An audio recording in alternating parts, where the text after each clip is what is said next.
welcome to Life of the Buddha, Chapter 4.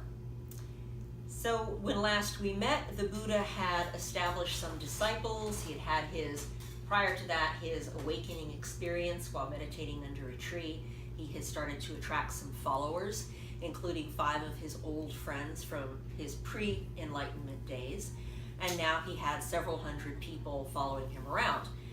So where are all of these people going to go? What are you going to do with them?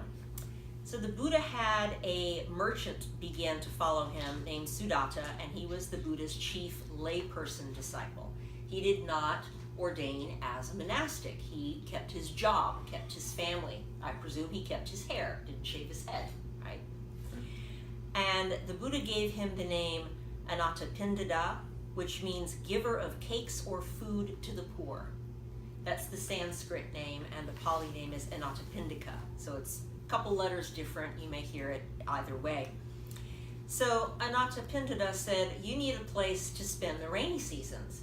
If you've ever seen videos of India during the monsoon season, it's pretty much impossible to travel the roads. We're talking, calf or knee-deep water in some places, and then because it's very dusty, it turns to thick mud, and it's really hard to go anywhere.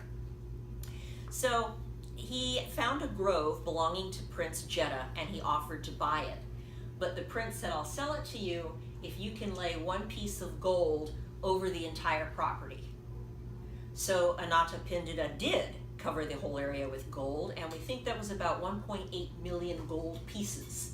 What that's worth in today's economy, I have no idea, but it was a lot of gold. And in some stories, he was a little bit short, but Prince Jeta was so impressed, he said, that's okay, you can have the whole thing.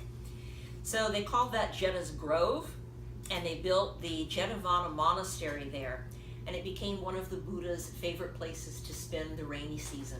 And he spent 19 out of the next 45 rainy seasons at this particular monastery. In many cultures today, Buddhist monastics have a rainy season retreat, or the rains retreat, to still honor this. And it's usually about 90 days.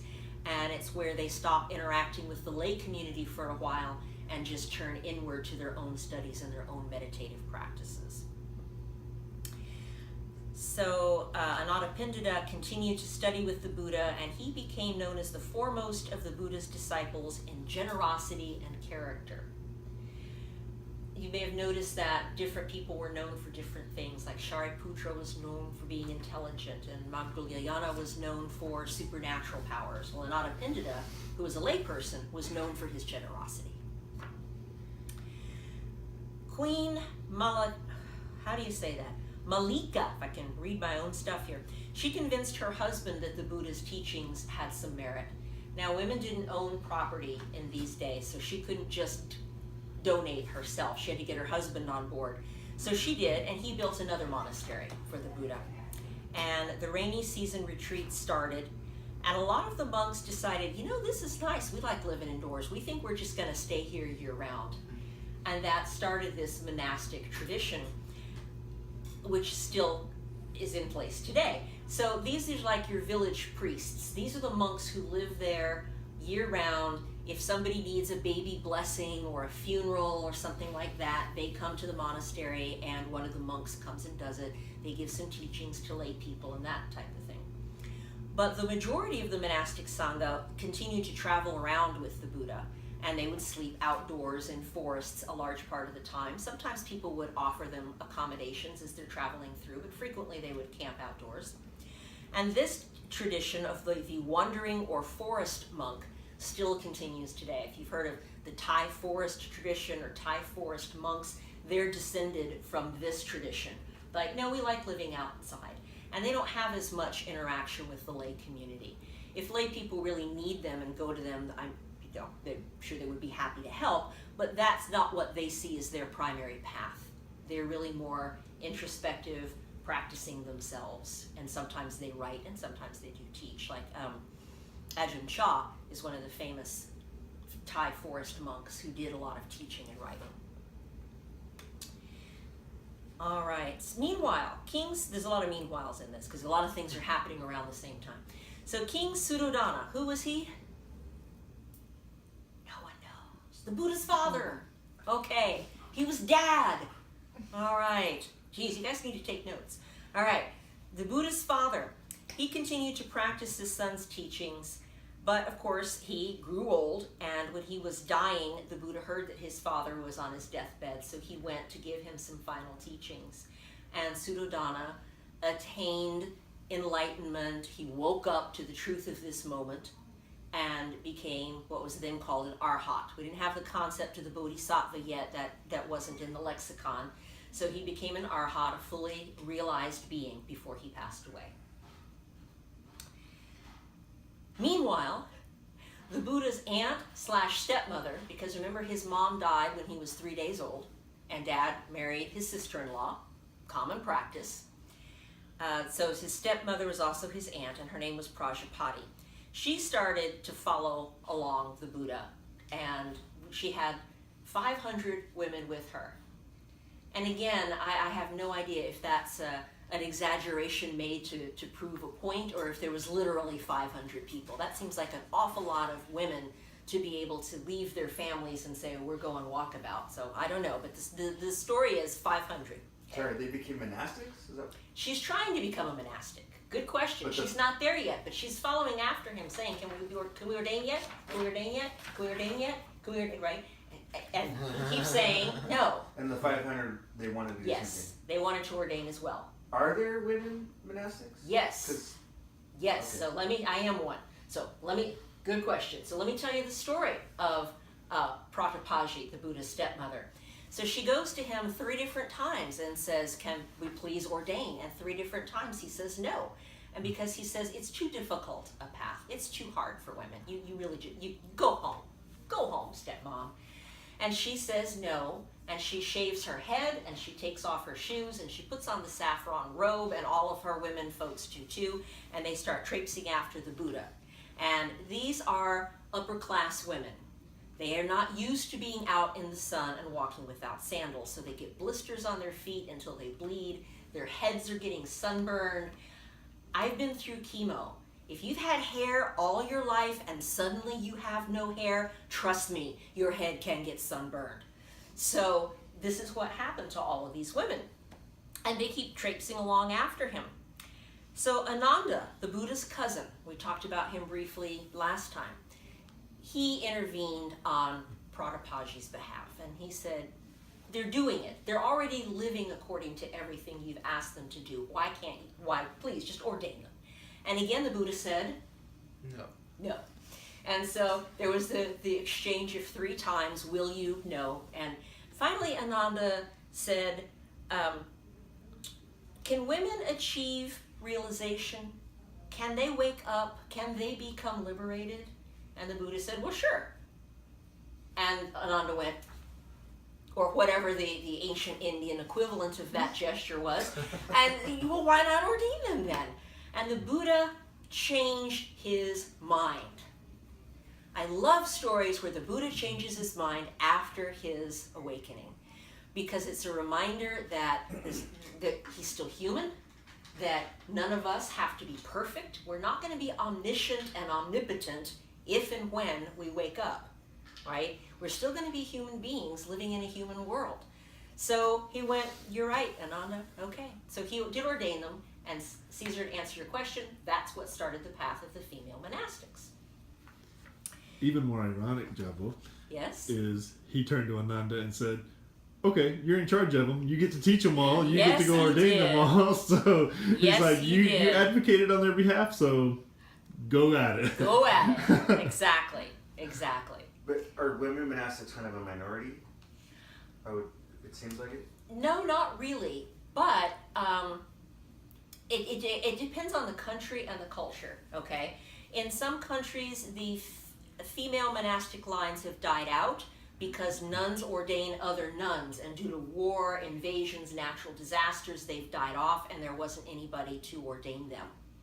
So that happened in my understanding is that happened to the lineage of Tibetan nuns, which is why they're only novices. Tibetan nuns are not fully ordained. However, I believe that is changing, but I'm not an expert on this topic, but I believe that the Dalai Lama is addressing this and saying, well, maybe we should have men ordain some of these novice women into full nuns, and then they can ordain others and we can refresh the lineage.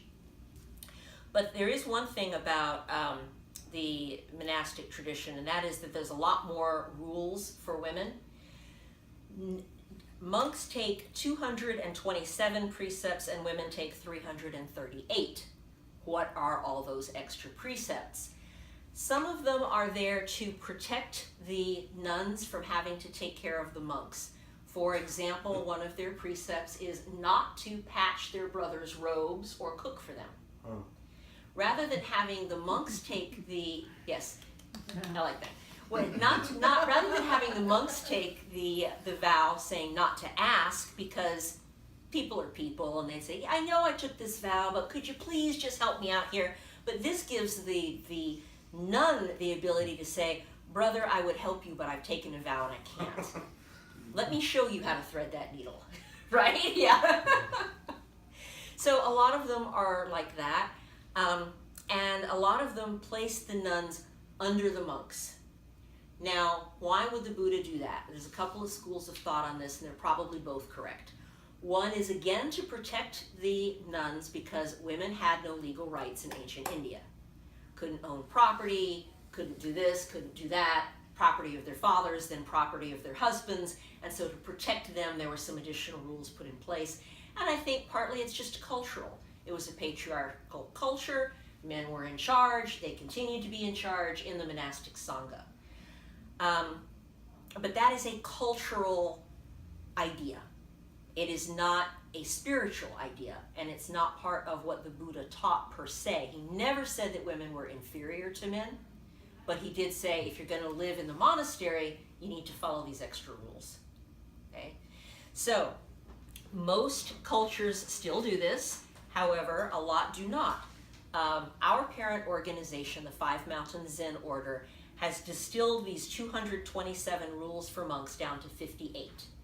They got rid of all the things that were culturally bound, that were time bound, that were redundant. The thing like don't set forest fires. They said, you know, do no harm kind of covers things like that, so we're okay. No roughhousing with other monks. We don't ordain children. The Buddha would ordain children as young as 6 with the consent of both parents. We don't do that in Five Mountains Zen Order. So yeah, so hopefully by the time they're Oscar's age, if they know don't roughhouse and we don't have to spell it out, right? Yeah. He probably still needs it though. He might. He might. You might have to spell that out for him.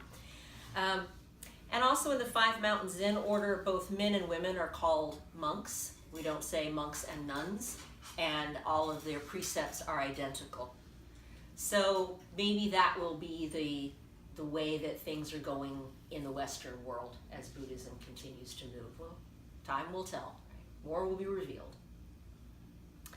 So Pradapanchi got her wish, and now she's called Maha Pradapati.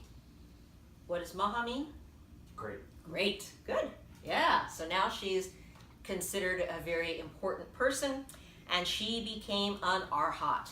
She had her own awakening experience. Remember Yoshinhara? Who was she? The Buddha's wife. Oh, yes. She also ordained. She was one who was traveling with Prajapati and said she'd like to ordain. So she also ordained. And she also attained liberation prior to passing away. So the children were older then. So this was how many years after he left India? This was, well, let's not say left India, because it was all India Okay, back left then. his India, father's Nepal. home. Right. He left his father's home when he was 29, and his son Rahula was a baby. He wandered for 6 years prior to having his enlightenment experience, and then went home within a year of that to teach his dad and his wife and his son. So then his wife kind of did ministry with him then? Sort of? She became one of his nuns. She was known for having her own supernatural gifts and for being a very holy person, but not known particularly for teaching. But she was still with But she him? was with him, yes, Oh, but not as a married couple. Okay. But yes, but both on a monastic path. That's interesting. And then what happened to Yeah. the kid? He ordained. So last time we mentioned that Rahula came out and said, hey dad, I want my inheritance. You know, he's 6. Probably the adults in the palace put him up to that. Go out there, ask for your inheritance. He is 6? He's 6. And he says, "Can I have my inheritance?" And the Buddha said, "I will teach you everything I know." Shaved his head and ordained him. Yeah. Right? And then his wife said, "You should have asked me." And that was the first time the Buddha changed his mind after his awakening. He said, "Yeah, you're right. I should have asked you. From now on, both parents have to agree before we ordain children." And then he changed his mind again about ordaining women. So the Buddha seems to be a pretty open-minded person when we look at the historical stories. So they're traveling along, and the monks start to specialize. Some of them specialize in sutras, which are the teachings, like the Heart Sutra that we chant. And some of them studied in specialized in the Vinaya, which is the monastic code, or these hundreds of rules. Nobody wrote anything down then, and it wasn't necessarily that everybody was illiterate. It was that the written word was considered untrustworthy. Yeah, it was very interesting. People trusted their memories better. They thought, well, if people write that down, they could write anything. How do we know that that's authentic? They probably did have fake news back then. That's a good question. Maybe that's where that distrust came from. But you have somebody recite it and somebody else say, "Yeah, I was there, that's correct," or "No, I was there, he said this." And so there was a lot of that type of stuff going on where it's kind of self-correcting within the group. So one of the sutra experts got accused of breaking a minor rule by one of the Vinaya experts, and the sutra expert denied it and said, "No, I did not break that rule," and an argument ensued. And the Buddha said, "I am not getting in the middle of this," and he went off to meditate in the forest. He said, "You all sort it out, because I'm not going to be here forever, and you need to know how to handle these things when I'm gone." So he left them to sort it out, and he took his bowl and his staff, and he went into the forest. And there he encountered an elephant. Now this is an old bull elephant, and they're referred to as tuskers because they have the really long tusks. And they're no longer fertile, they're no longer part of the herd, they've just been kind of put out to pasture, and they wander around solitary, and that's their role in life. So he meets this elephant, and of course, the Buddha can talk to animals because he's the Buddha. And that's how the story goes. And so he's talking to the elephant, he's telling the elephant about the disagreement with all of the monks, and the elephant's telling him about, "Yeah, I had a disagreement with my herd." And the elephant says, "Tusker agrees with Tusker." And that's what the elephant is quoted as having said. So the Buddha just hangs out with the elephant for a while to let the monks figure out how to sort it out. And they do. Eventually, the sutra expert listens to the explanation from the Vinaya expert and says, "Oh, yeah, I did actually do that. I did break that." And he confessed, and the rest of the Sangha went, "Well, that's all we wanted. We just wanted to know that you understood that you broke that rule. It's all good." And so that was that. That was the end of it. Didn't have to be any big deal. So the Buddha came back to them, and this then became the model for settling disputes. Explanation, discussion, confession. There's very few rules you can break that will get you kicked out. There's a few, homicide, that's a good one, but very few. Generally speaking, if you screw something up and you say, "You know what, I screwed this up. I was talking to so-and-so, and I embellished my story to make it sound better, and the next thing you know, I was telling a bald-faced lie, and it was just out there, and then I was embarrassed, so I didn't retract it because I wanted to look good." Probably most of us have done something similar at some point, and the rest of the Sangha goes, "Hey, you're only human, it's okay. Just try not to do that anymore." Right? So that became the model for dealing with disputes. Rahula, the Buddha's son, became fully ordained at age 20, and during his ordination ceremony, he attained arhatship. So he had his awakening experience during the ceremony, which I think is nice. Yes, Caesar. Sorry, so is there a difference between that and enlightenment? No. No, okay, it's the same thing. Yeah, when we say somebody's an arhat, that means that they have achieved enlightenment and they're going off to nirvana after they die, and we're not going to see them again. Okay. A bodhisattva is someone who makes the vow to continue to come back and help others after they've achieved enlightenment. But we didn't have a concept of a bodhisattva yet. It hadn't occurred to anybody that that was a possibility. That would be several hundred years later. But arhat has But achieved arhat enlightenment. has achieved enlightenment. Okay. Yes, good question. Rahula was known as the foremost of all the disciples in quietly doing good. And I really like that. I think that I can imagine his parents being quietly proud of their son who's quietly doing good, you know, and not making a big production out of it, just being a good person, acting behind the scenes. Yeah, that's nice. Nice. So the 20th year of the Buddha's teaching, he turned 55, and a number of things happened. First, he decides to spend every rainy season from then on at Jetavana. He says, this is a really nice monastery. This is my favorite place. Why are we going anywhere else? Let's just stay here. You know, he's getting older. So this is on the southern outskirts of Sravasti. And he would give more teachings here than at any other monastery. That same year, he appointed his cousin Ananda as his permanent attendant. Again, the Buddha's getting a little older. He's starting to need a little more physical help. Ananda was younger, so he was there to assist him. Ananda, however, was not allowed to go on begging rounds with the Buddha for the reason that people wanted to always give stuff directly to the Buddha. Well, if you can give stuff to the other monks, that's nice, but we want to give the best stuff to the Buddha and whoever's with the Buddha. And the problem with that then, of course, is the ego comes up. So he would go by himself or rotate who went with him. No one person was constantly with him on his begging rounds so that nobody could say, oh, I'm getting the choice cut of whatever. Okay. So that was Ananda's situation. But he was there for all the talks. Do you have something? No, ma'am. Okay. All right. So the same year, the Buddha really started to lay out more rules for the monastic code and the pratamoksha, which are the precepts that some of you have taken now. And the tradition began to recite them twice a month on the full moon and the new moon, which we still do with the Five Mountain Zen order. And how it's done is, and again, this is from memory originally, someone would recite all of the precepts, there'd be a pause, and somebody would go, I broke that one. And everybody else go, it's okay, dude. And then they go on to the next one, or you know, however that was handled. I don't know exactly what that looked like, but there was a time for confession. But there was no contrition that was required. You didn't have to do certain chants or do certain penance. Just the acknowledgement and then making the resolution to do better going forward was all that was required from that. So that's the role of confession in Buddhism. It's not to get any kind of divine dispensation. Rather, it's just to get it off your chest, clear the air, and move forward. Yeah. This one. Can you pause that for a moment? And we're back. So the question was asked, how often is that? And it's twice a month. And it's still done in the vast majority of monasteries around the world on the new moon and the full moon. And that question was asked, do I do that? And yes, I do. I get out my 58 monastic precepts and I read through them twice a month.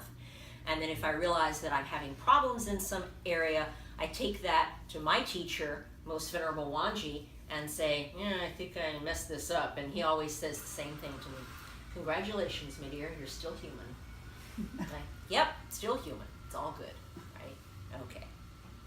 We call that Upasata Day. Upasata Day, yes we do. That is It sounds like Saturday, but it's Upasata It's Day. Upasata Day, that is the official title, yes.